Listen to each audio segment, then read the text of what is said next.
Hello, I'm Ariam, and this is my character creation reading vlog for the Magical Readathon. If you don't know, the Magical Readathon is a readathon that happens in April and September of every year, and basically you have a character who goes to Magical University, which is called Aurelium, and they choose a career, aka degree, and you read books according to the classes they have to take for their career. So what is character creation? So back in the beginning of this readathon, like 4 or 5 years ago, when you made there were like a few readathons before the beginning of the readathon that were just like character creation, the novice path, like how they get to the Magical University, and gear up, like getting to the Magical University and getting in and getting like all your stuff. Okay, so my two characters that I had from the beginning have recently graduated. So they've just graduated. It's September 28th. I read the last book for my second character yesterday. And now I am having my next 3 characters who are supposed to come in April. Now look, the character creation that is not required, but I want to do it. I enjoy doing it. So I have 3 characters, as I said. So I have Readathon. She is 17. She actually grew up in Readathon City, the city around the university, and she recently had a slightly traumatic adventure in the Feywilds, and now she's come back, and she is ready to go in April, which is the beginning of the school year in Aurelium, and become a Feywild cartographer. However, I'm not doing the character creation for her because I created her a few years ago kind of as a joke and then she became real. And so I already read the character creation books for her. Then I have Miriam Luna and Rafaela Tulenik. So Rafaela comes from a family which sends one person in every generation to Aurelium. Now the thing about her is she did not want to go to Aurelium. Her family chooses which person goes to Aurelium and they decided that's going to be her, and she is not happy about that.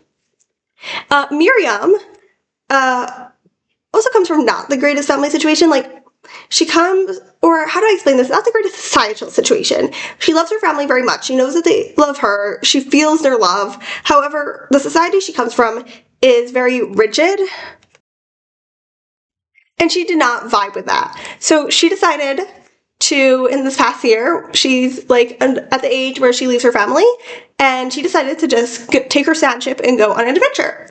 That adventure ended up having a bunch of mishaps. She met Raphael on the way, and now they're both headed to Aurelium. So for the character creation, you need to read a book for the race of the character, for the continent they come from, and if they come from an urban or rural setting. And this is where, in the original, I listed all of the books I was planning to read for all of those prompts. However, while filming that video, I realized that it didn't make sense. It was already such a long video because of reading the Count of Monte Cristo that I ended up just dividing the videos into 3 parts.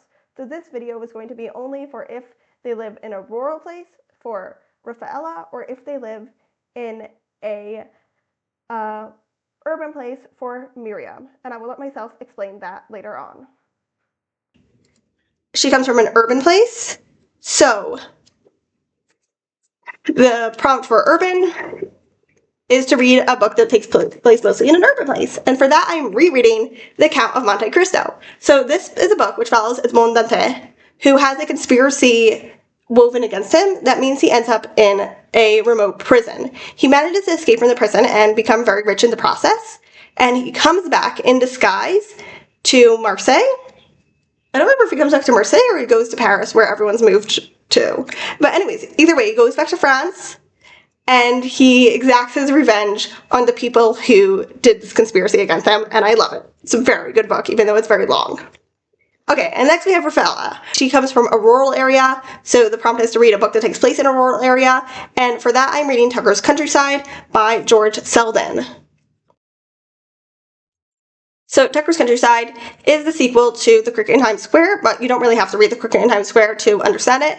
And basically, we have these animals from New York, a cat and a mouse, one of whom is named Tucker, and they know a cricket from the countryside in Connecticut, and he calls them to come help because their humans are about to build houses in the meadow he and his countryside friends live in. So, sorry. So I have started reading both Tucker's Countryside and The Count of Monte Cristo. So Tucker's Countryside, I've read like 35, 36 pages. To be honest, I'm not the most enjoying it. Like, and a large part of it is the book just isn't for me. Like, I mentioned this when I read The Cricket in Times Square, but when it comes to anthropomorphic animals, I much prefer ones like in Watership Down and Warriors, where they are unaware of, well, obviously they're aware of the human world, but they look at it through an animal lens. They don't understand what it is. So they wouldn't be able, let's say, to read building notices or understand really, and they only vaguely understand what a house is and stuff like that. Okay? They'll look at it and be like, it's a den, because that's their point of view. And this series, animals are very aware. They can read newspapers. They can play Mozart. They are very much aware of the human world. And the other reason is that this plot of, oh my god, the humans are going to build buildings and we have to make sure this doesn't happen so it doesn't destroy our environment. Look, I get it. It's important. However, it has been done, and this book was published in the 60s, so it's not its fault also for this, but it has been done to death. I've read so many versions of this, and I am tired of it. Let's be honest, I am just tired of it. Especially in this book. Like, I was already like, I'm tired of it, but I should give it a chance because... And then it said that the brook that they're worried about is actually a runoff from a reservoir. I was like... And like on one hand, they're like, oh, I don't want the animals to die because they cover up their brook. On the other hand, they're like, it's already human-made, so it doesn't even really work for the message. But I will continue it because I'm very early days into it, even if it is only like 168 pages, and we will see. And then I have started to reread The Count of Monte Cristo by Alexandre Dumas. So I am at chapter 12, which is page 74. I read this in 2017, which was in April of 2017 as well, which is 8.5 years ago, which is crazy. But I loved this the first time I read it, and I am still loving it because Alexandre Dumas is amazing. This is the only book I've read of Alexandre Dumas. I've heard the Three Musketeers isn't as good, so I do very much want to read it. But yeah, so I've said what it's about. I'm not very far into it. As you can see, this is a huge book, so it does take its time to set up everything, but it makes sense. If you don't want to read a slow book, don't read this book, but we have like a lot of characters, and it takes its time to set up the plot of characters and tell you everything that is happening and put it all together. And I am really enjoying it. And listen, the way Alexandre Dumas can make me feel and his expressions, I wish I could read it in French because, okay, let me read you one of his descriptions of a character one of the descriptions of this character, okay?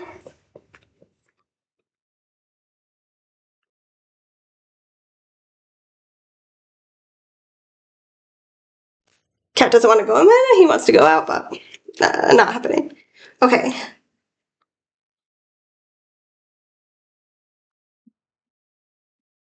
So this is talking about like after the characters have already woven the conspiracy against Dante, and it's talking about how guilty they all feel on a certain level, and then it comes to basically the evilest guy, and it says, Danglars alone was content and joyous. He had got rid of an enemy and made his own situation on the ship that Dante was supposed to become a captain on secure. Danglars was one of those men born with a pen behind the ear and an inkstand in place of a heart. Everything with him was multiplication or subtraction. The life of a man was to him of far less value than a numeral, especially when, by taking it away, he can increase the sum total of his own desires. He went to bed at his usual hour and slept in peace. Like, oh my god. That description, it's hilarious on one hand, right? But just like, and on the other hand, and it paints such a vivid picture. And it's crazy. And also like, and like there was another description that was just like tearing, not of the Gar, obviously, tearing my heart out. And again, it was like such a little description. And the reason that these little descriptions can work so well is, first of all, because Alexandre Dumas is a good writer. But secondly, I feel like it's also because he built it up. You know, like he's built up the description of these characters. He showed us how they act, how they think.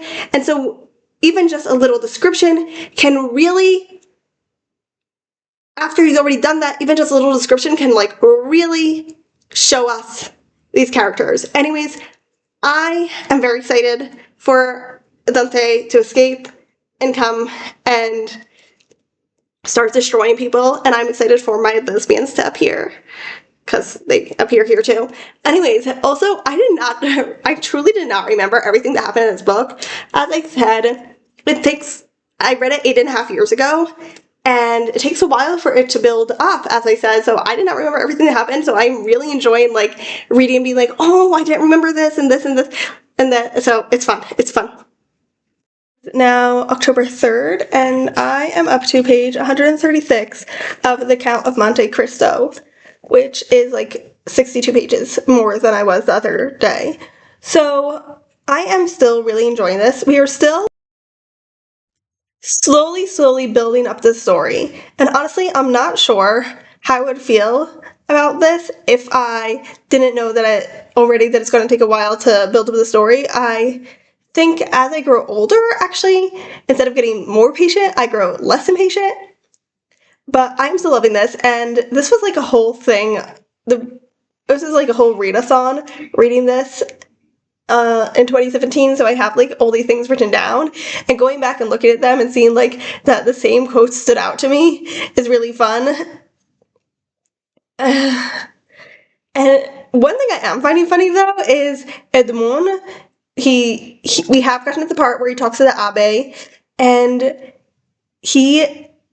the Abbe like teaches him and stuff, and he has more knowledge, he can speak more coherently, with more fluency, and that's all very nice, and we do see that in his speech. What's funny is we see it in his speech and him suddenly giving monologues. Like at the beginning of the book, he was talking in a sentence to 3 sentences at a time. Now he's suddenly giving half-page monologues, and for some reason that is so funny to me that was just, like, I honestly...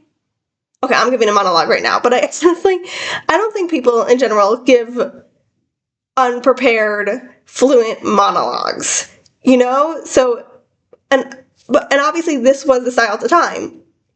So it's just pointing out something to us. I find it very funny looking at it from 2025. Okay, hello. It is October 4th, and I am now on page 290 of The Count of Monte Cristo, and a lot has happened, like more than you would expect to happen in that amount of pages. I think partially, like, this book is actually really tall, and the print is pretty small. So, like, I said my library's copy is 875 pages. And I know there are plenty of editions that are over 1,000 pages. And yeah, I think they made the right choice. It's still quite heavy to read, and it is kind of ripping apart under its own weight, but it's better than being over 1,000 pages long, right? But yeah, because I've read like less than 120 pages, right? But they're actually probably like each page is like a page and a third or something like that of a normal book. So, but because I know I've only read 120 pages less, it feels like more should have happened. No, I read 154 pages, what 120? I read 154 pages, but it still feels like less should have happened. I think part of that is a giant time jump we have here for, right now, no explained reason. I have forgotten a lot about this book. I remember loving it. I remember the basic plot, but that's just the plot I gave you. Like, I actually do not remember I do not remember anything that happened except for that. And the thing is, the part I read right now, I can divide into like three distinct parts. Part one, I loved, amazing. And one that day you are my favorite character in the history of literature. Well, can't get better than Marianne from The Woman in White, but up there. Two, part two. I am so bored. I am bored. Come on, let's move. Part three, I'm enjoying this again, but I'm suspicious of how boring it is. So the first part is basically Edmond finally escaping prison, finding the treasure, coming back to France. All well and good. And I'll get back to that. Then part two, time jump. A time jump of 9 years. And suddenly we switch to... Sorry, wait one moment. I was trying to think if it would be spoilers or not. I'm just going to say we switch to the perspective of a character who is weirdly coincidental in his relationship to Edmond, though I know for sure he doesn't know it, and I believe that Edmond does not know it until quite a bit later. Which we do, when I mean quite a bit later, I mean quite a bit after he first encounters him, not quite a bit later in the story itself. And then this part, the reason it's so boring to me is because besides the coincidences that I can't buy, I know this was a thing in this era of books to just be like, it's a coincidence. These characters who are related to each other, but they don't really know it, or one of them is hiding it, they suddenly meet again, or they meet for the first time, and they just keep on encountering each other over and over, and I cannot buy it. And that's part of the reason why it bored me. The other reason is that most of these incidents, nothing happens. We're literally following Franz walking around. That's the name of the character that we're in his perspective now. We're literally following Franz walking around and encountering Edmond and thinking about it for a very, very long time about how weird Edmond is. And yes, Edmond is weird. We've established that. And then the third part, Franz and his friend finally meet with Edmond face to face again and talk with him, and things get a little more moving, but it's still very slow. And the thing about this time jump is, I want to know what Edmond was doing during these 9 years. Why? I was loving part one. We see Edmond escape from prison and find the treasure, and we see his transformation. We see the final transformation from where he is in the beginning of this book as a young man who trusts and loves everybody and just wants good in the world and is so happy and delighted with his place in the world, to a bitter man who is probably looks older than he is. Well, actually, the text says he looks younger than he is, but from the descriptions, it sounds like he looks older than he is. That might just be that nowadays people in their 40s look younger than they did in their 40s in the 1840s. That's a lot of 40s. And we see him transform into a bitter man who only wants revenge and is ready to do anything to get it. And that is awesome. I love seeing that transformation. And who is no longer happy and has this, and has decided to himself that he's never really going to be happy again. And I loved seeing that transformation. That was great. That was fun. But then part of this thing that happens with Edmond is that for some reason he's been in jail for 14 years, and he has decided that he's learned to be patient. But I think something that's happened is concept of time is kind of warped. I don't know if Alexander Dumas did this on purpose or what, but he has he's just slowly going around, gathering, doing stuff, we don't really know what, and it's just very slow, and he's just willing to wait for his revenge. He's determined on his revenge, but he's willing to wait for it. And honestly, to me, it's kind of frustrating. Especially because then we get the 9-year jump, and Edmond, what were you doing? Apparently just traveling all around the Mediterranean and befriending every pirate, smuggler, and bandit he came across. And, like, why? Like, 1 second ago, you were like, this is it. I will go to Paris and get my revenge. And what are you doing, Edmond? Like, what are you doing?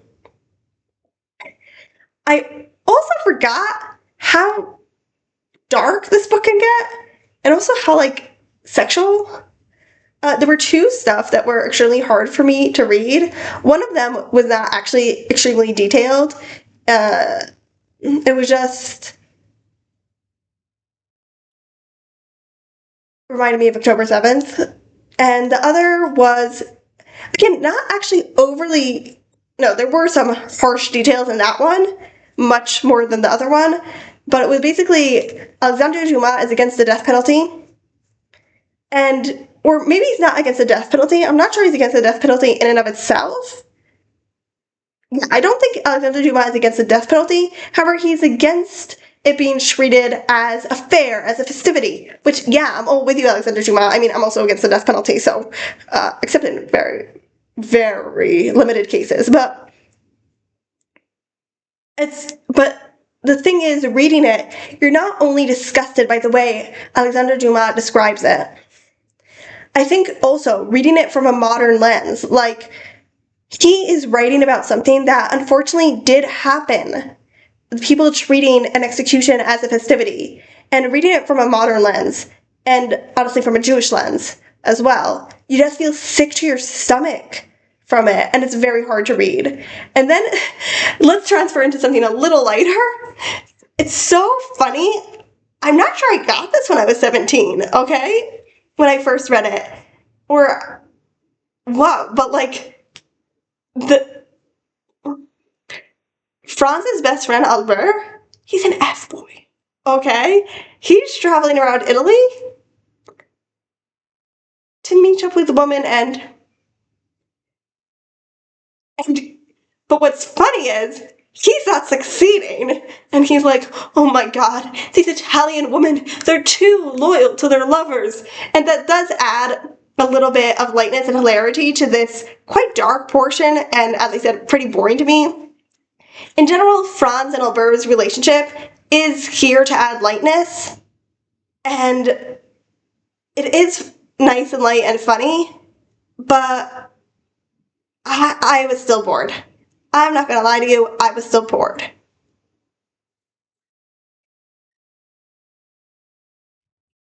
One of the parts I did appreciate a lot is Edmond in disguise meets with Caderousse, and we get to see a lot more of him because we understand and his motives, and I really did like that, actually. Like, it's a little side plot we didn't actually have to see, but I'm glad. Like, I want Alexandre Dumas to show me everything. I think you can tell that from the fact that I complained about the 9-year time jump so much, and what was Edmond doing in all that time. But I also liked it because Caderousse's motives were a little murky for me. Like, I understand Danglars' motives, I understand Fernand's motives, but Caderousse's motive, I understand Villefort's motives, but Caderousse's motives in this conspiracy were a little murky for me, so I really liked going and seeing, and I also like it because Caderousse isn't an outright villain. Villefort, Danglars, and Fernand are all outright villains, and I think that's also what makes their motives easier to understand. Caderousse is he's just a selfish guy, you know? And honestly, some of the ways he acts are actually understandable. Like, there are times that he acts where he's, like, downright despicable. But there are other places where I'm like, yeah, I'd probably act the same way, honestly. And yeah, so I really like that part. Now, I want to talk about Edmond Dantès. And you should probably skip this part if you don't know about Sorority Hat Chats, because I want to talk about how he's a double badger. So I'm not going to explain Sorority Hat Chats, I'm just going to talk about Edmond Dantès being a double badger. And mainly I'm going to talk about his badger primary, because this book, as I said, it's about his transformation, and it's basically about transformation from a universal badger to a burnt badger, and he's burnt bad. And you can totally understand that, yeah? So, like, at the beginning, he's like, I love everyone in the world And he's super naive. He's like, I love everyone in the world, and we're all together in the world, so probably everyone loves each other, right? And he kind of understands that Danglars doesn't like him, but and he kind of understands that Fernand doesn't like him, but he's still like, but we're all human people in this world, so we're all going to support each other. Power of friendship, yay! And then, and he acts like that, like the whole way until the way Faria spells it out for him. These people not only didn't like you, they betrayed you. And his world shatters. Like, if he had been a different person who was not a universal badger, his world would have hurt a lot. These people still betrayed him. They put him in jail for what they wanted to be the rest of his life. They hurt him, they hurt Mercedes, they hurt his father, the people he cares about most. But because he was the universal badger, and he truly believed that at the end of the day, even if we dislike each other, we will support each other, his world shatters. And he doesn't know how to build it back up. And that's where he becomes burnt. And he becomes super burnt. And he still wants to trust people. Okay?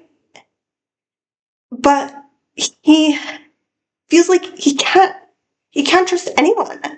There's no such thing as trusting anyone. Everybody's in it for themselves now. And he can't even depend, and we see when he goes back to Marseille that he can't even bring himself to depend on people who others are telling him they're still good, they still supported him. And he has to go and dig into everything and really make sure that these people are still good people before he can help them, because his world has shattered so much that he cannot trust anyone anymore, even though that's what he longs to do. I think that's also why he goes to the company of these pirates, smugglers, bandits, because he can trust in them that no matter how much they respect him, no matter how much they like him, at the end of the day, they're in it for themselves. And I think that actually really helps him, because he can help these people. And he knows, but he knows that there's only threads. There's no ropes between them. They can be cut or snapped. And now that his world is shattered, and he realizes that the ropes he thought there were have vanished, it's easier for him to accept untrustworthy people than try to build up trust again. Okay, let's talk, because it is October 5th, and I actually finished Tucker's Countryside. I did end up liking it more than what I started off with, partially because the plot changed from what I thought it was going to be. But I think also partially because at the time when I started reading it, I was not in the mood for the book. And today I was totally in the mood for the book. I was reading it, I was enjoying it. It's still not my favorite book ever, but it was okay. It wasn't horrible. I liked it. It's late and I should really be in bed, but I've been avoiding updating, not avoiding, I've been distracted by something else, but I really do want to update this. It is October 8th. Yes, so yesterday I got to page 471 of The Count of Monte Cristo. And so I read 181 pages. And yeah. So I'm not sure how to feel at the moment about this. So we have the Count of Monte Cristo. He goes back to France. And he's meeting all the people. And obviously there are character coincidences, because that's just how this book is. But I don't honestly know how to feel about all his meetings with the people, because some of them, so he'll go off on people in an extremely polite way. So they can't actually, like, feel, they can't even let themselves feel as if he's really being mean to them. And at times it is hilarious. Like, he'll say something and I was like cracking up. You okay? And at other times I'm just like, Edmond, you're so pretentious. And that's kind of the thing, I guess. Because the Count is pretentious. I was like looking back at the readathon that Tumblr did in 2017 when I first read this book, and there was someone who was like saying that the Count of Monte Cristo is not the same person as Edmond. I do not think that that's exactly true, because so Edmond has all of these people that he's playing. So he has the Count of Monte Cristo, but he also has the Abbe Busoni, and he has this English clerk, and he has this guy named Lord Wilmore. And the thing is, he is very aware that they're all the same person. So I do not think that it's true that the Count of Monte Cristo is not Edmond. However, the Count of Monte Cristo is like a person that Edmond puts over himself. And it's not only for other people. He may be pretending that it's only for other people, but the truth is, it's also for himself. Because if he lets himself be Edmond Daté, he has to deal with the fact that he was betrayed, and so heavily. And he does not want to deal with that fact, really. You know, like, he doesn't want to feel the emotions coming from it. He wants revenge. He wants to deal with it in that he wants revenge. He doesn't want to deal with the emotions coming from it. And we see that very much at first, but now he meets the Morel family again. And before that, he ran away from them when he first got out of jail, when he first escaped from jail. And now he's running towards them. So I think that is showing that there is some part of him that has matured in some way. And there is this part where he's talking to Albert and his friends, and he's like, I hate everybody. The world has done nothing for me but bad, so I'm just going to give bad back to everybody. And Albert's like, that's literally not true. Your own actions have proven that that's not true. And yes, the Count is playing like all these games, but I actually think Albert is right. The Count wants to believe what he said, but he is still a person who also wants to believe that the world is good. And while he will not treat people who treat him badly well, like, at the end of the day, he's going to get revenge, and he's, like, determined to get revenge, and everybody who treats him badly, he isn't treating, for the most part, he isn't treating people who treat him well badly. There is this thing about his servants, though, where he's like, well, he'll be like, and he's rich, so he has a lot of power over his servants, you know? And also basically, he's made sure that all his servants are people he's rescued from bad situations. So he'll be, like, really awful to them, and then really nice to them, and, like, yeah, he's totally abusing his power in that regard. I'm not sure how I feel about that. I guess I'm gonna have to read more and see, like, obviously I feel that that's a bad thing for him to do, but I'm going to have to read more and see, like, why is he doing that?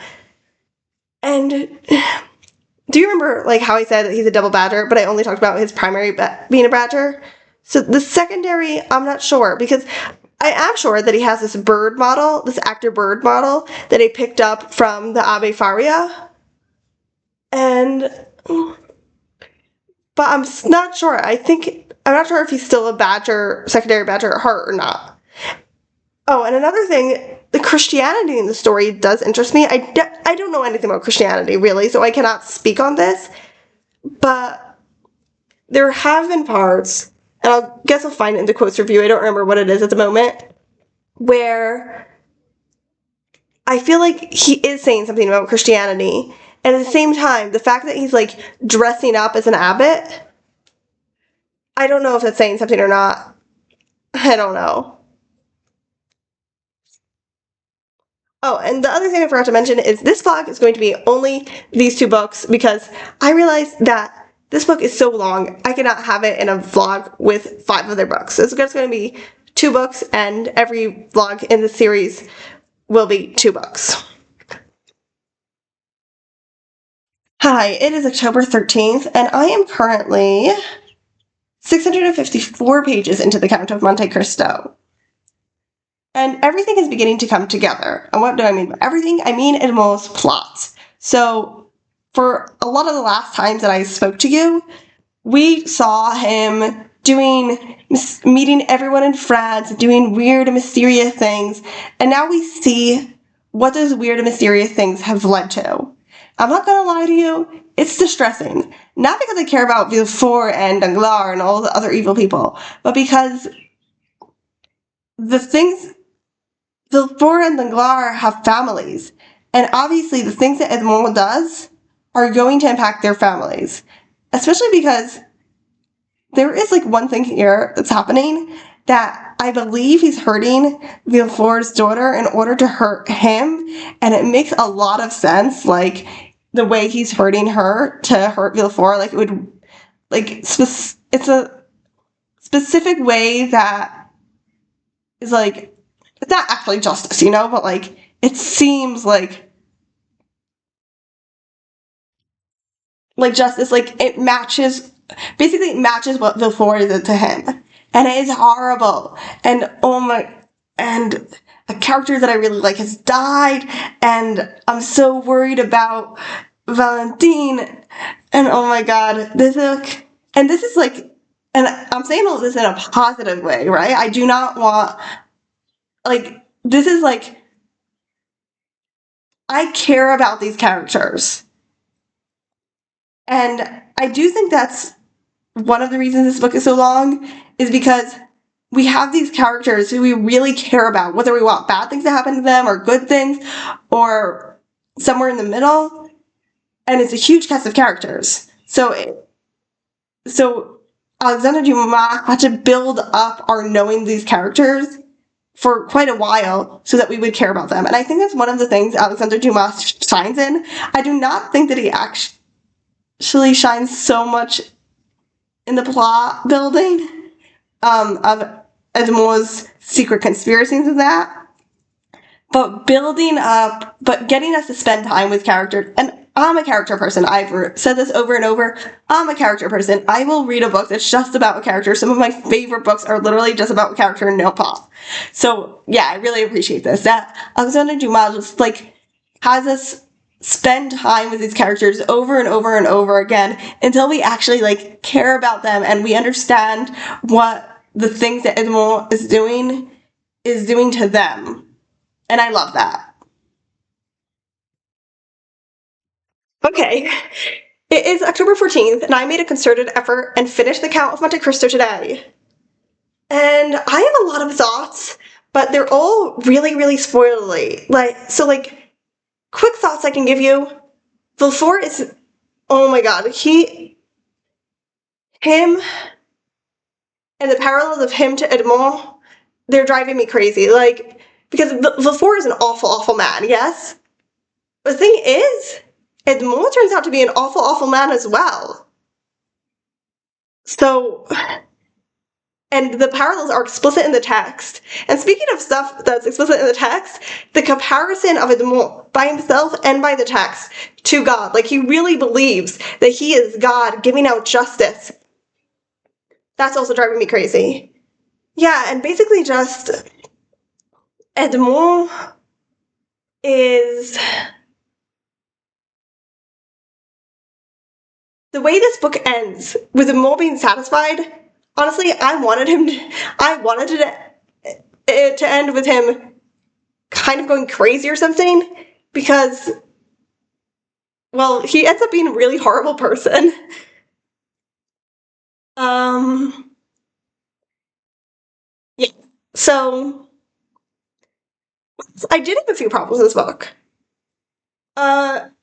And there's something that I think that other people have a problem with, but I would love, which is one of the reasons this book is so long, is that, there will be conversations, tell me the story of X and Y. And we already know the story of X and Y because we saw it happen 20 years earlier, but we'll sit there while he tells the story of X and Y, and I know a lot of people dislike that, and I know that that is basically totally gone in modern literature. It is not allowed to even show something from two perspectives, much less retell a story, but I love it, and that's something I actually really miss from modern literature, because you get to see the perspective.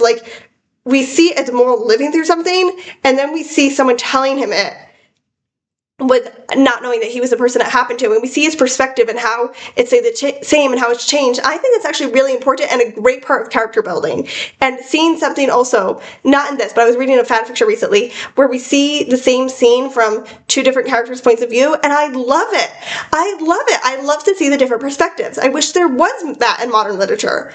But the things I didn't like is, well, there are a few points here where things don't quite match up. Like, Maximilian Morel is described as blonde, and then he's described as having a dark complexion, like 2 years later, the time Alexandre Dumas was writing this. But yeah, that's incredibly nitpicky, especially with the fact that this book is huge and it took him so long to write. I'm actually on the other side. I'm surprised there are not more. Like, I am pleasantly surprised that there are not more. Like, Ella Montgomery made so many mistakes. I have no idea how Alexandre Dumas made like 2. But the thing I really did not enjoy was we would be, and this always happens to me with multiple perspective books, but we would be in like not the head of a character, the scene. We would be at a scene. This is not multiple perspective. Sorry, this happens to me with multiple perspective books. This is not multiple perspective, but it's very similar in that we would be at the scene of something and it would end on a cliffhanger and then we jump to a different house. I was like, why? And I do get it's because he was publishing it in a newspaper and it would be like a few chapters at a time. So it would be like, catch up on what's happening to Valentine, catch up on what's happening to Eugenie, catch up on what's happening to Albert, and then continue. And then the next week they would continue again, but reading it as a chunk, it was so annoying, especially because it wasn't all in chronological order. We would sometimes like, here's what happened to Valentine, and 2 days before that, here's what happened with Eugenie. So, and I understand that was because he was publishing in a magazine where it would be like, Valentine chapter, Eugenie chapter, Albert chapter, see us next week for more of these characters. But reading it as an actual book and not in a newspaper, a magazine, it was annoying.